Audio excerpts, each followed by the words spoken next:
This is your main metal place? Yes. Oh, I'm gonna grab another battery in case I run out. Let me Oh God.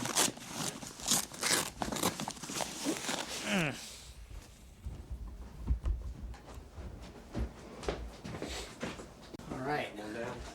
Appreciate you doing this. No problem. One down.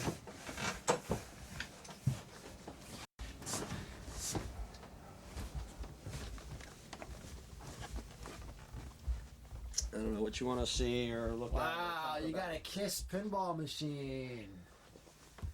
Awesome. Holy smokes, look at this. Jeez. Golly, it's like a shrine down here. That's what I've been doing since I've been like 12 or something. I started my record collection. Starts from A and goes all the way to Z. All the way around? Yeah. So this is A. A all the way down to, what is that, J, and then the J's pick up down there and run all the way I down. see. So first floor, first A through J, and then J through T, and then the T's through the Z's over there, and all the compilation albums and stuff. These are some Priest Japanese singles. These go for, you can get them anywhere to $100, $150 a piece. Did you get them at the time when they came out? Unfortunately, no. No, I didn't. I couldn't afford them at the time, but yeah, and my Alice Cooper singles probably have more Cooper singles than anything. They start like right here and go all the way back to about here. My Thin Lizzy singles too start about here and they go all the way till about there.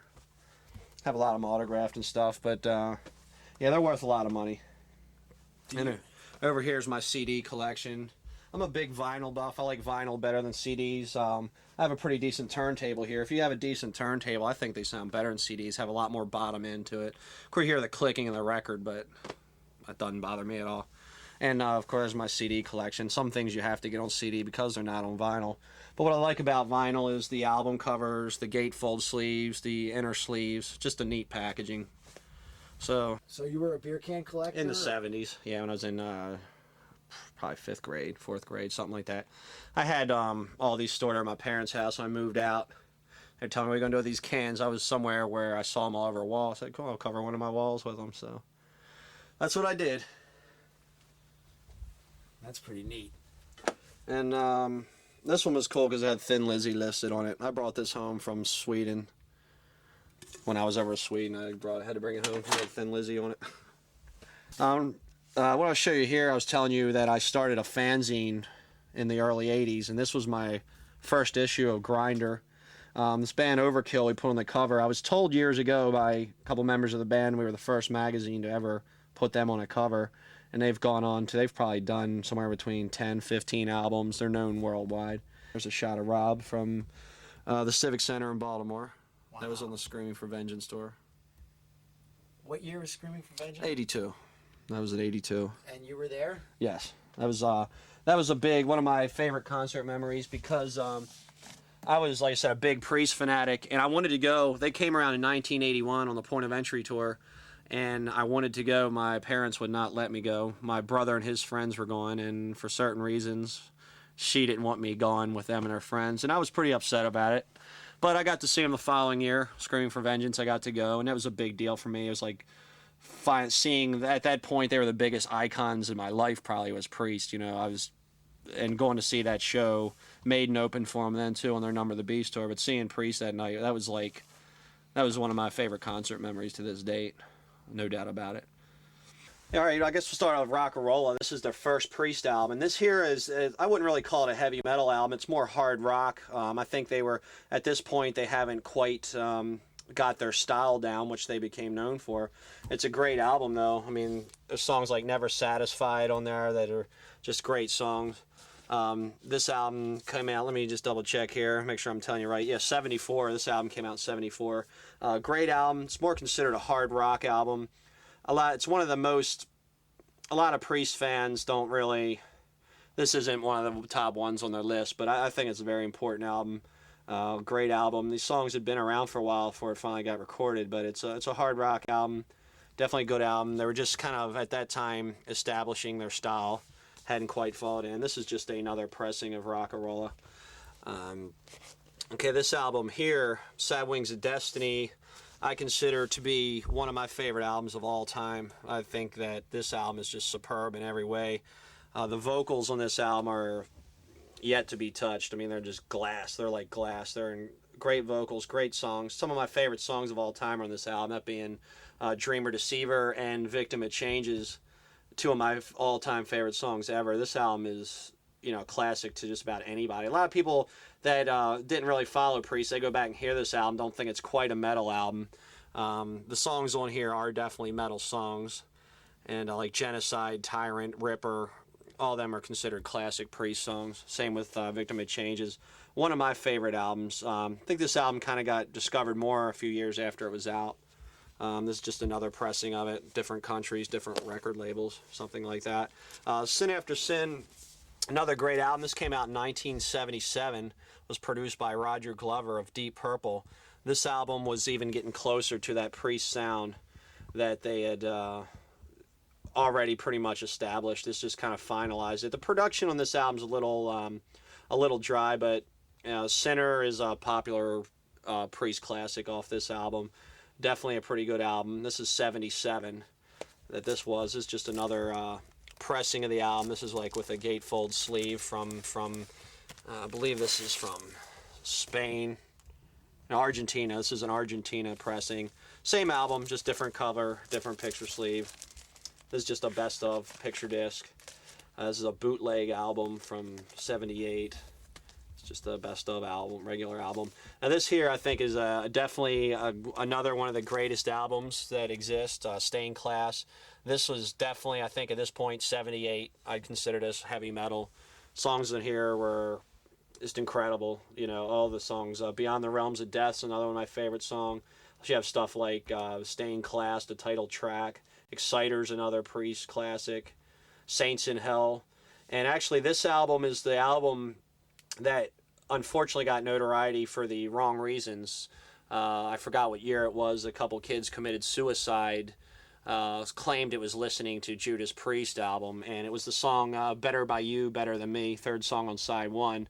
That was the song they were saying had backwards messaging that told them to do it. And the two kids went to a playground and had a double suicide, whatever they call it. The one kid shot himself in the head, and the other kid picked up a gun and shot himself, but he didn't die. He was still alive.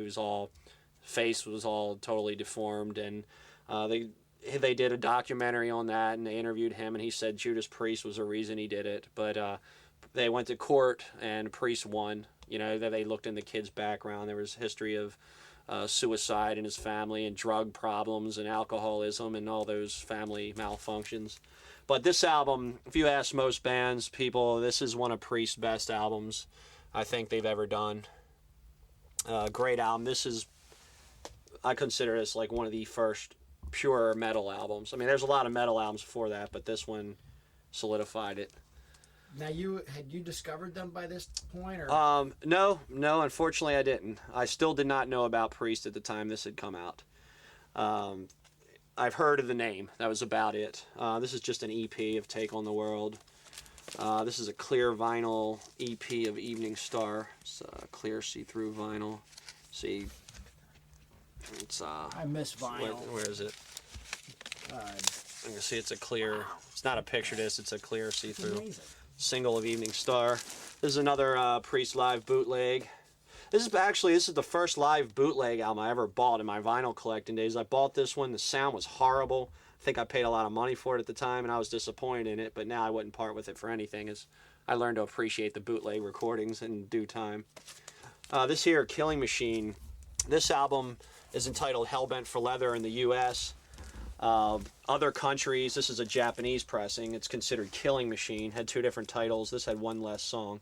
Didn't have Green Manalishi on it. This is the album where I first heard Judas Priest, was this album here, 78, Hellbent for Leather. This album they were changing a little bit, like Stained Class and Sin After Sin and Sad Wings. Songs were a lot more complicated, and the lyrics were a lot more in depth. But on this album here, they started making the lyrics a little simpler. They were changing a bit. I mean, I thought it's still an excellent album, but they were changing a little bit here. I think the more anthem type songs on here, I could tell a slight change in the band on this album, but it's a pretty good album, Hellbent for Leather. It's the first time I heard Judas Priest, and I this ain't the one that quite hooked me. I heard it, and I thought it was pretty good. So here's just a box set of... What happened? That's the record you went to. Where was the store around here? Yeah, this one, I'm not quite... This wasn't the quite one that did it yet. This here's just a box set. This is the one that did it. This was the live album that came out preceding the Hellbent for Leather album. And this is where I really took notice of the band. And I got this album for Christmas. My parents, I gave them a list of what I wanted. I got this for Christmas, and my stereo was broken at the time, so I used to listen to this on one of those furniture stereo wooden things with the sliding top, and I used to listen to it over and over and over again. And I thought that this album, this was a pure metal album. Songs in here like Exciter, Victim of Changes, Tyrant, Genocide, Green Manalishi. The whole album's a classic. I know there's a lot of stories about this album that it really wasn't. This is a live album, but there's a lot of talk that it should be called Unleashed in the Studio because a lot of it was done in the studio. But I think this album here is the one that, if I had to pick a heavy metal album, say here's heavy metal, I would hand this album to somebody and say this is what heavy metal is. Here they had this is like when they first establishing the look, all the leather. Well, actually, they started on Hellbent for Leather, but here they're wearing all the leather, the Flying V guitars, a trademark in metal. Halford with the shades, the leather, the chains, studs, motorcycle. That's like, this is probably the metal image. This is what a lot of metal singers based their image on. Was definitely what Halford brought into it. This is where all the leather and denim and leather and spandex and all that, I feel, really started. So what was that like for your that was an import album? No, this was a regular domestic album. This is the import. It's a Japanese version. Comes with 4 more songs on it. But now so you asked your parents to get that for you? For Christmas, yeah. Did they know what they were going to unleash? I don't think so. I don't think so. I was getting more and more into music, but after this album, this was a live album, and there's most of the songs on this live album are on the previous albums I've showed you, a lot off of Sad Wings of Destiny, Sin After Sin, Hellbent for Leather. There wasn't really anything from Stained Class on here, I don't believe. Oh yeah, except for Exciter was off Stained Class. But this introduced me to the older albums. When I got into this one, I went back and got these older albums that I had shown you and really familiarized myself a lot with the band at that point. So how much money were you spending at this point?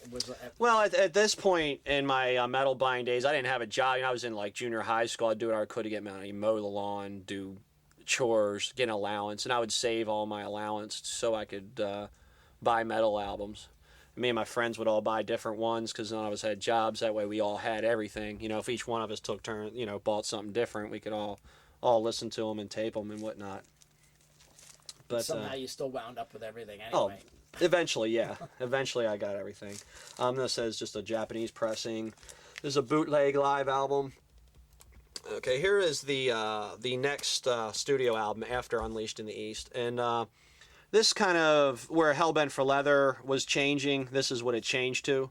And they were still playing metal music. It was just a lot more simpler. The lyrics were more basic and not as deep, and I think they were definitely aiming for the U.S. They were trying to break in the U.S., and this album did it. The big songs off this is Living After Midnight and Breaking the Law. That was probably the first 2 big Priest songs in the U.S., and they got some radio play before this, but this album here was their American breakthrough album. They were doing good in Europe on the other ones, but this one here definitely, again, they definitely have the metal look on there. I think it's a pretty decent album. The songs are a lot more basic and all, but there's songs on here like Rapid Fire and Stealer and Metal Gods, Grinder. A lot of them are Priest classics. What year was that? 1980. This is 1980 that this album came out. Actually, I started my magazine Grinder. I picked the Priest title to start it. That's where I got it from. But if you look back over these Priest albums, a lot of their song titles, there are bands, there's a band called Stealer, there's a band called Grinder, and on their other albums, Ripper, Running Wild, Genocide, Tyrant, there's bands with all those names. So, and Exciter, a lot, they influence, you can probably pick up that Unleashed in the East album I was showing you, and I could show you a band that has that took their their name of their band from that album. Many bands. Oh yeah, just about. You know, like I said, I'll look back. Unleashed in the East. You know, there's a band called Exciter from Canada. There's a band called Running Wild from Germany. There's a Sinner from Germany. There's a Ripper from Texas. Don't know if Green Mount Alicia or Diamonds Are Us Victim of Changes, but there's Genocide from Japan, Tyrant from California. I mean, you could go through the Priest albums and just lift song titles that bands eventually named themselves after. So that's another influential thing. This here is just another bootleg album. This is another pressing. Oh, this is like a 2-in-1 pressing of Killing Machine and British Steel. It's a double album. Nothing unique. Here's just a EP of the Ripper, their old record label, just trying to cash in on Priest. Promotional Living After Midnight single. This was sent around before British Steel came out. They just sent it around to their record radio stations promoting it. Here's the UK single of Living After Midnight. Okay, here's the single of Hot Rockin', which is off the next studio album. Do you remember the song list from that first show, or were you a person who writes down song lists? Some people... No, I don't. You know, I did a couple times here and there. That always seemed really extreme to me when people like got a notepad where like write down. Yeah, I never really did that too much. Hard to enjoy the concert. Yeah. To keep having to write down Exactly.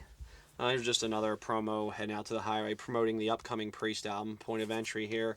It's two different versions. This is the European pressing of Point of Entry, and this is the U.S. pressing of Point of Entry.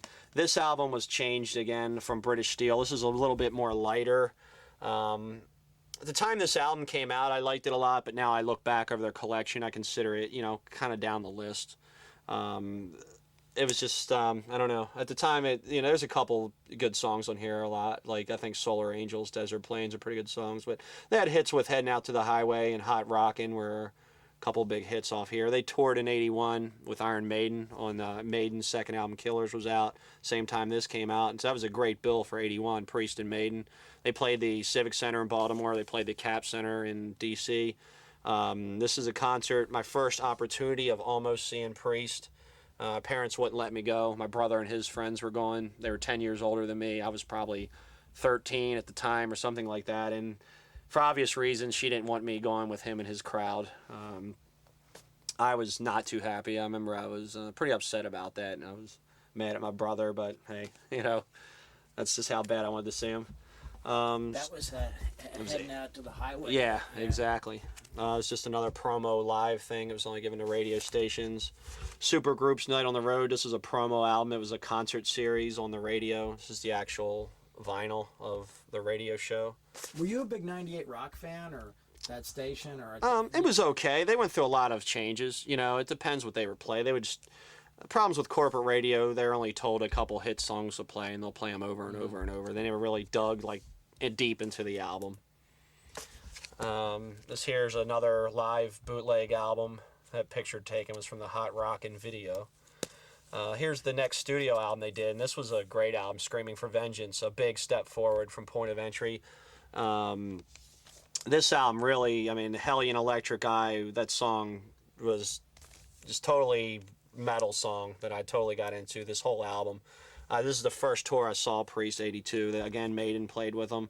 Baltimore Civic Center, first time seeing them, and it was a big, I was telling you before, it was a big concert memory for me, because I was at this time I was in junior high school. These guys were my icons. I listened to them day in and day out, and it was a big deal for me to see these guys on that tour. MTV also showed a concert of them around this time. What year was that? 82, the album. MTV showed a concert from it. And there. So that was a... So, actually, I think that footage you have from on the end of Heavy Metal Parking Lot of the band playing may have came from that concert tour. You're right. That's probably... They must have released it on... Yeah, they released it on videotape. Yeah, they did. We took it from a video. I'll finish going through. Here's just a EP, and then their old record label just trying to cash in on some of their stuff. Same with this, like a white vinyl Tyrant 12-inch. Neat for the collector, but songs were all issued before. Just a old company cash in. Same with this interview album's a promotional Jim Ladd interview show. It was a radio show.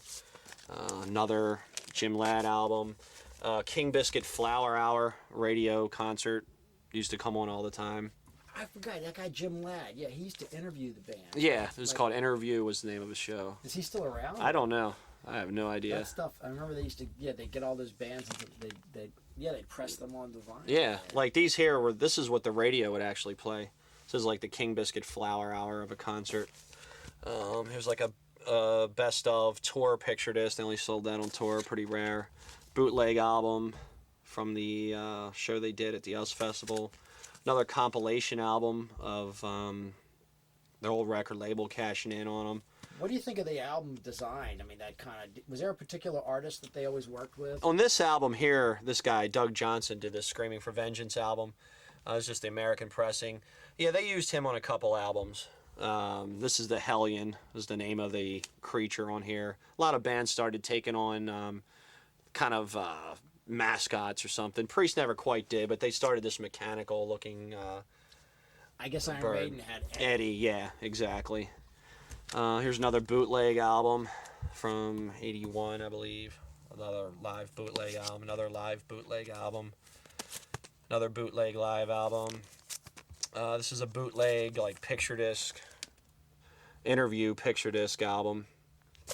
Here's the next studio album after Screaming for Vengeance, Defenders of the Faith, 1984. Again, similar artwork, just a different creature on here. I think this was called the Metallion, the creature on here.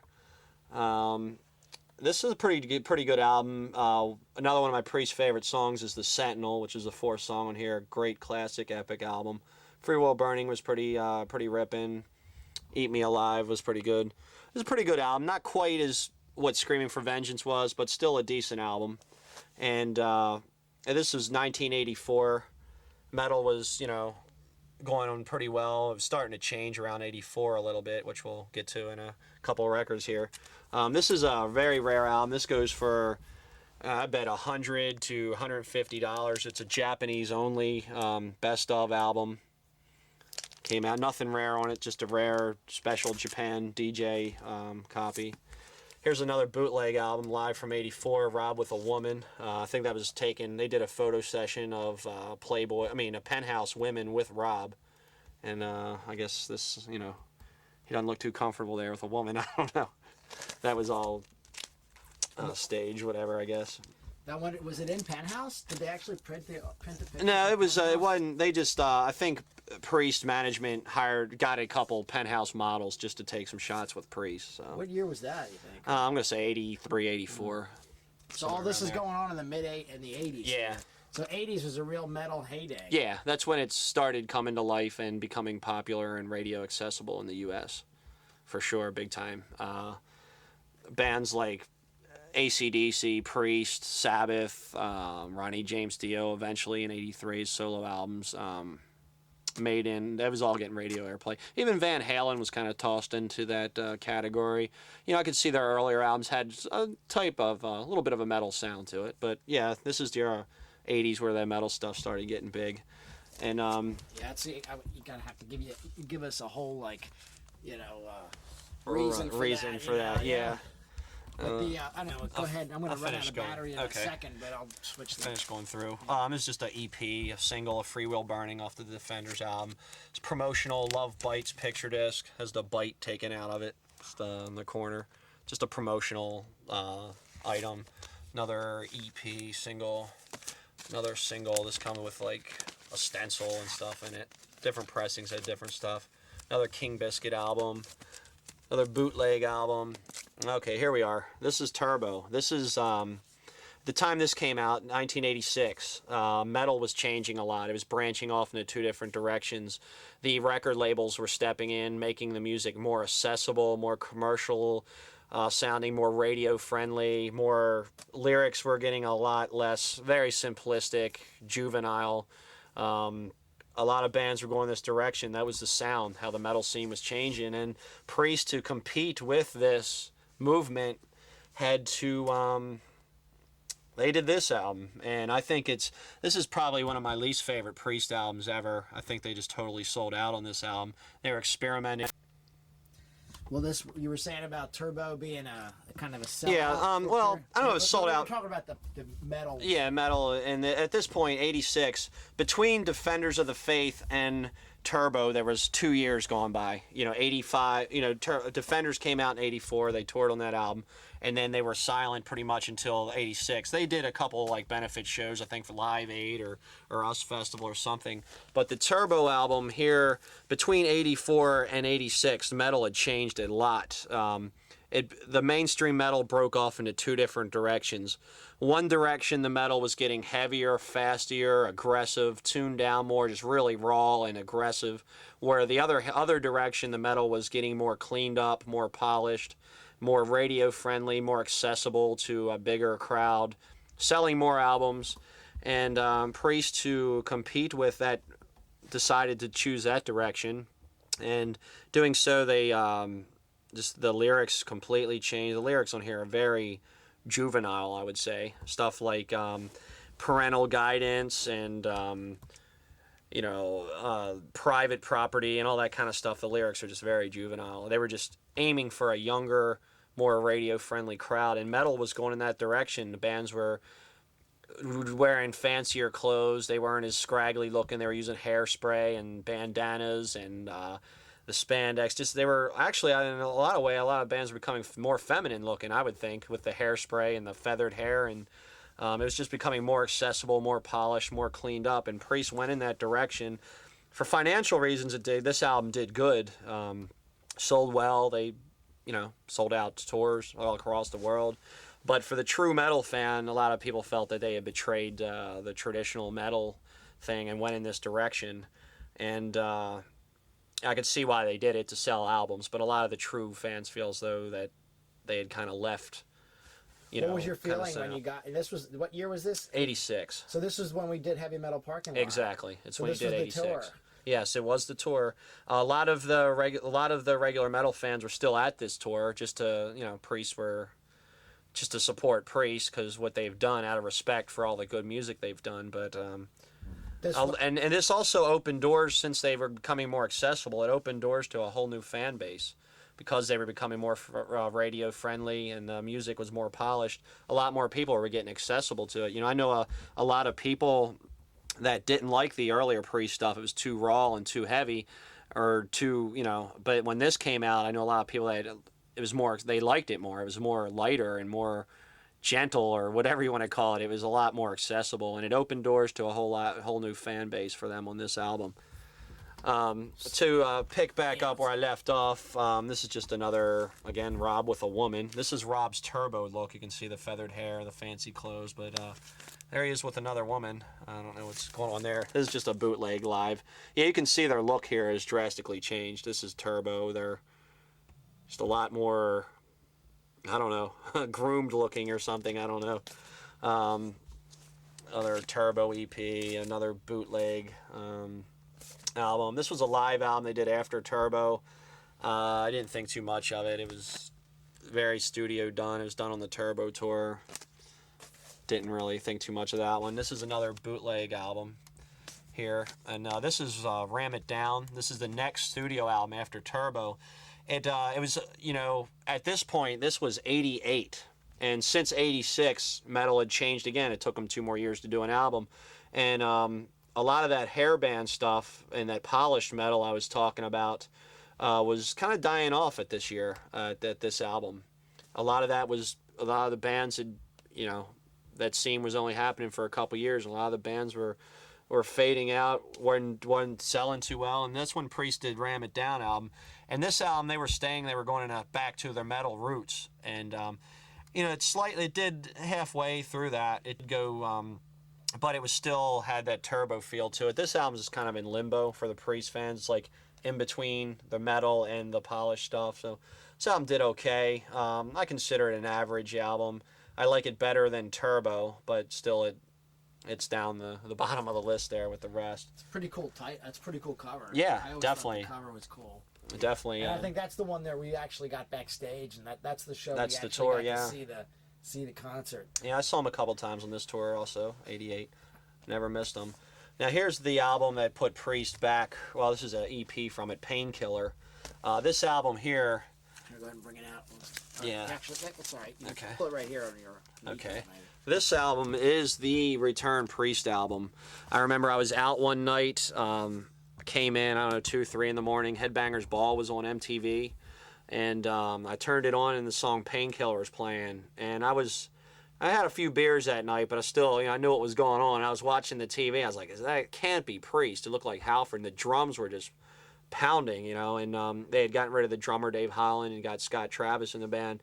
And I think this album's a masterpiece. I think it is. This album gained Priest fans all back and new. I mean, it's more of a speed metal type style. It's double bass drum. It's fast, but the ripping guitar leads all over it. Halford's wailing on the vocals, screaming his balls off, and I think this is a great staple in Priest's career. This gained them all their respect and everything back to them. This album, they did a successful tour, selling out all the big arenas in 1990 on this album. Came back around in 91, in which Halford left the band after the last tour on this album. But this album was a great album, definitely. This surpasses the last few they did by far. So it brought everybody back to Priest. It brought everyone back to Priest, and the metal. This was 90. The metal was starting to become popular again. Some of the regular metal, around the time the grunge scene was going on too. People still wanted to hear metal, and this album did very well for them. Didn't get much radio play. A little bit, but not too much. A lot at this point, there was a lot of the underground metal was becoming popular. Bands like Anthrax and Exodus and a lot of Metal Church, and a lot of these underground bands were signed to majors, Manowar and stuff like that. And there was a lot more college stations around playing metal, a lot more, lesser powerful stations than a 98 Rock or something. But they got airplay a lot on those kind of stations. Stuff like that. This brought them back into it. And this is the last album they did with Rob Halford. This was just an EP from the album, another EP from the album. Korean pressing of a best of album. That shot's taken from the Painkiller tour. Oh yeah, that's great. That's from the Painkiller tour. You can see they were back to the leather spikes and but definitely back to the metal image there. And this was just an EP from a best of album. This is another best of called Metalworks. This is a live album they did with Ripper Owens. Right before this, they did an album called Jugulator, which was several years after Painkiller. And that album, I don't really care for it a whole lot. I think they lost a lot of their roots. They were going for a more modern sound, kind of like Pantera-ish or something like that. And Ripper Owens is a great singer. I know I was familiar with his stuff before Priest. He was a great singer, but on the album he sings a lot more lower monotone. Just to fit in, kind of give them a current sound. And right now, Priest are getting ready to release a new album here in the next couple months. So you don't even have Jugulator? Not on vinyl. I have it on CD. At this point, right before Painkiller that's like an import pressing of Painkiller. Painkiller never came out in the U.S. on CDs at this point. I mean, on vinyl. At this point, vinyl was gone and CDs have taken over. So these were just imports, the bottom ones, because vinyl was still coming out in Europe over there. I see. So that's my quick run. That's my quick rundown of Judas Priest. I could go in hours about everything if need be, but that's my quick synopsis of the band. That's so there, but they're it, and that's really the thing is for us. I mean, with the heavy metal parking lot, we were very fortunate that we got them. I think. Yeah, because you called them right at their transition. They still had their old fans, and they were getting new fans. And I think on Turbo, some of the old fans were still going to the shows. Maybe didn't care for the album, but were going to the shows. And all their new fans that the doors had opened up to were at the shows. So they were selling out arenas. That they were very popular at that point, no doubt about it. This here is a Judas Priest British Steel cardboard display promoting the British Steel album. Folds here, and this was something they would hang in the record store. One of my many Priest memorabilias. I have a ton of it. There's a Priest British Steel Carnival mirror. A lot of different promo stuff here. Like here's a Painkiller promotional Saw Blade CD they did. Judas Priest barbed wire necklace. So, from the Painkiller era. Judas Priest studded wristband. This is probably from 81 or 82, I can't recall. Did they sell that stuff at the shows? Yeah. Yeah, some of the shows, like Saxon wristband. Different Alice Cooper memorabilia. I have a lot of promotional stuff here, like a Motorhead condom from the tour, AC/DC earplugs, Kiss belt buckle. I have a pieces of a guitar that Wendy Williams of the Plasmatics sawed up from the 930 Club, 88. Pieces of a TV that Wendy Williams had smashed up with a sledgehammer. You bought this from collectors? No, I was different shows. Oh, wow. People had given them to me, or I got them, collected them somewhere about. This came from one of the guitarists. I can't remember who. A friend of mine gave me that. Different patches, Priest patches, all kind of different, stuff I used to wear on my jackets and stuff like that. Some backstage passes. Different shows. You buy those from people? No, I used to get them from being part of, writing for magazines and stuff right? like that. So yeah. you go backstage? Yeah. At like a pre-show? Yeah, I didn't meet Priest though. This was for Megadeth opened for Priest in '91, and I was on Megadeth's guest list or something like that. That was a photo pass. So you weren't able to. You never met Priest when they. No, I didn't. The only time I met was Halford last October out in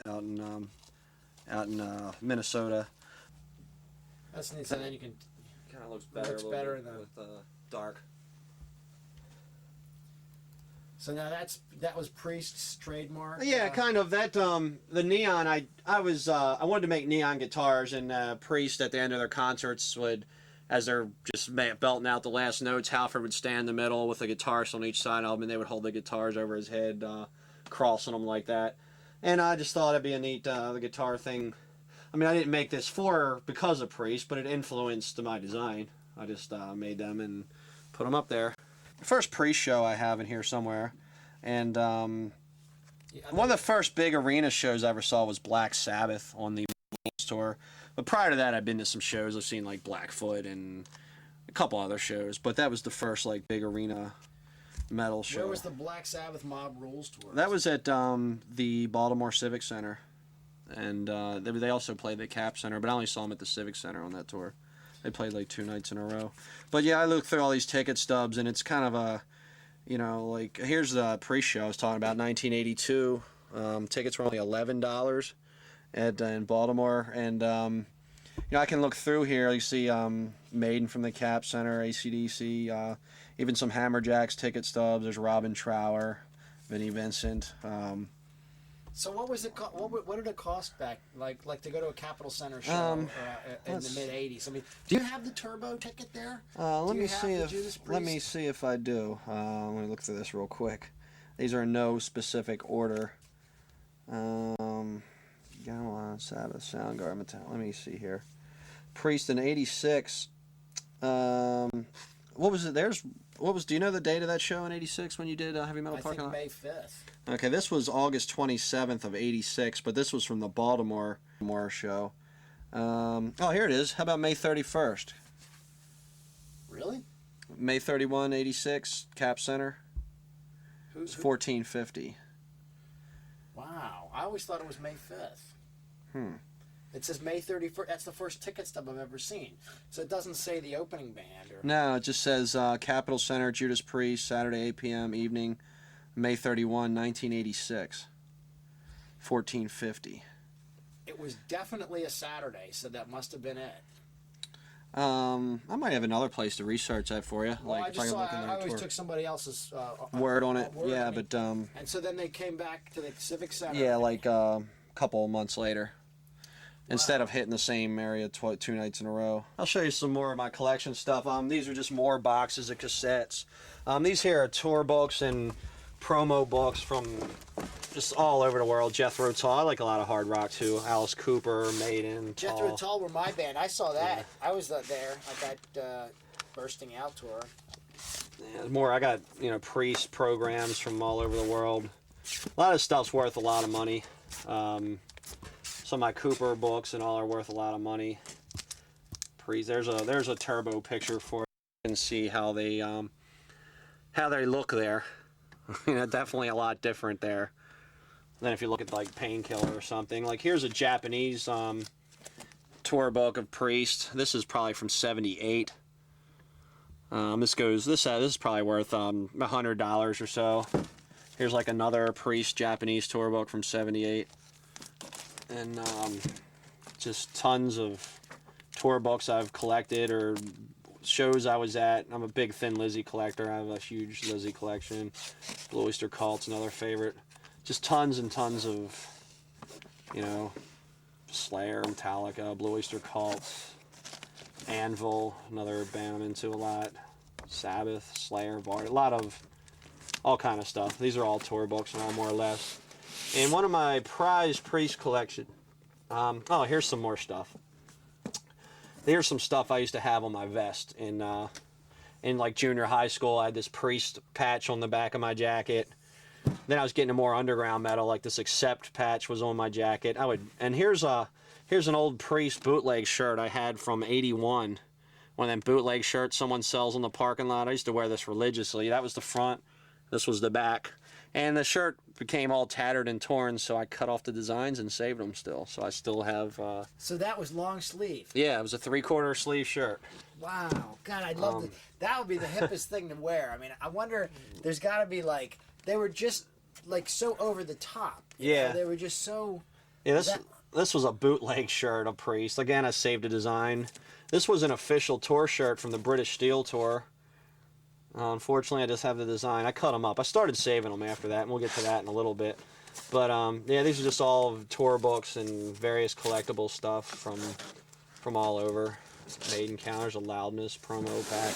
But one of my, let me see if I can find it here. One of my prized Priest collectibles. I don't know anybody else that has this. I don't know anybody else that's ever seen it. I got it from England.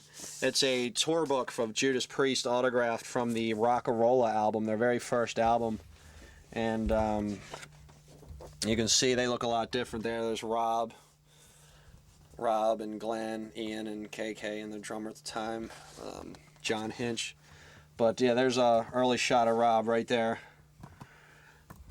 And that's probably 75, something like that. This is one of my prized Priest collectibles that I've got. That from England? Yeah, from just some dealer in England one time. I was at the right spot at the right time on that. I'll show you. Come on this way. I'll show you a couple other things besides all those cassette tapes that I've traded and accumulated over the years. I've also a video trader, and these boxes here are just full of nothing but it's all music. All these boxes here are just full of videotapes, and it's all TV broadcasts, bootleg concerts, stuff like that. It's all music. Oh man, so all music. Let me see. What are? I mean, Well, I'll pop another one open for you. That's all off TV. No, some of it's bootleg. It varies. It's pro shot, bootleg shot, you name it. But all them boxes are completely filled with brum. It's all music. Every tape full. And I've watched every one of them tapes and labeled every one of them and probably wrote song listings for every one of them. Of course, this was done over many years. Whenever I get a tape, I thoroughly watch it and label it all up and put it in my collection. Except I can get behind, like you saw that upstairs, that box. Once you start to get behind, it's all over. So that's my video. How would you stay on top of it? I mean, with having a life, and this was your life. Well, yeah, I stayed on top. I try to have a life. I do have a life outside. I like to do a lot of other things. But, I get a tape. I try to watch it in a day or two, within a couple days of getting it. That way, I never got, because I'm way behind now. I mean, what's here? What's on some of this? There's like Slayer from San Francisco, Mentors from Lemoore, New York. Would you shoot these, or were they shot by somebody else? I've shot a couple, but a lot of them were shot by other people. Some of them are like from TV broadcasts and stuff like that. Just all kind of stuff, from AC/DC, King Diamond to Death, to Stormtroopers of Death, to The Accused, GBH, Bad Brains. Everything. Were you a Bad Brains fan? Yeah, I was, definitely. They're a pretty intense band. I like them a lot. I saw them actually when I was a kid, at DC Space, back in 1980 or 79. Yeah, but this is most of my video. You saw that box upstairs, and that box upstairs is a result of not keeping up on it. This here is most of my old shirts. These are pretty small. These are ones I was probably wearing in junior high school. And, you know, before I showed you the ones I'd cut up, but after a while I just started saving them. And a lot of these are ones I wore religiously in school. I bought this shirt at that Mob Rules show at the Baltimore Civic Center in '82. I used to wear this all the time in school. See, it's pretty faded. Yeah. Size medium. I'll be lucky if I can get this over my head at this point. Hey, you know what? It may, you know, it's crazy. It may fit. But yeah, this was one of them 3/4 sleeve shirts. Yeah. I do have some Priest shirts. I have to take a look through and see what's all. There's a Mentor shirt. Yeah. That's right. Yeah, I've got some big Priest shirts. I'm sure I do. They're probably just not in this box. What I want to show you before I forget. Where is... see if it's in here.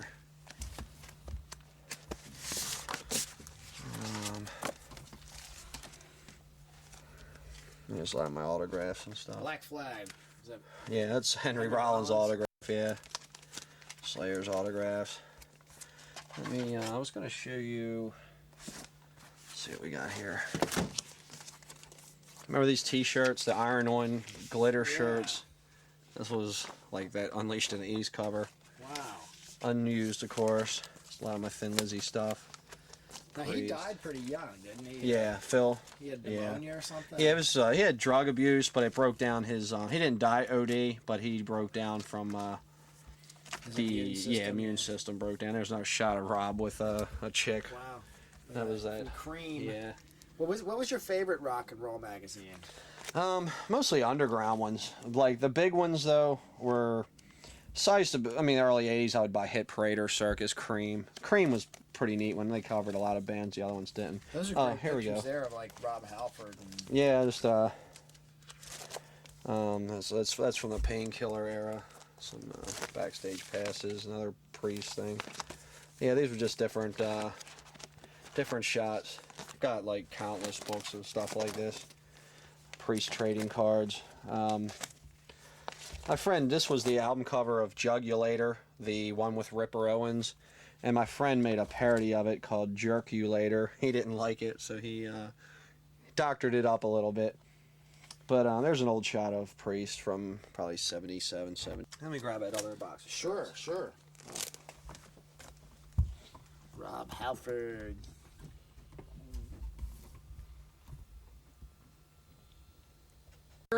Not that there's any money yet, but you're hired. You're you're definitely a consultant on this project. Share my collection off anyone, you know. You're consulting on this project. This is great. This is great. Yeah, I've just got countless stuff. This is another box of shirts here. This is a box. This is a box. How cool. Yeah, full of. Wow, look at that. Wow, look at that. Man, oh man. Man, oh man. We've been like, it's a.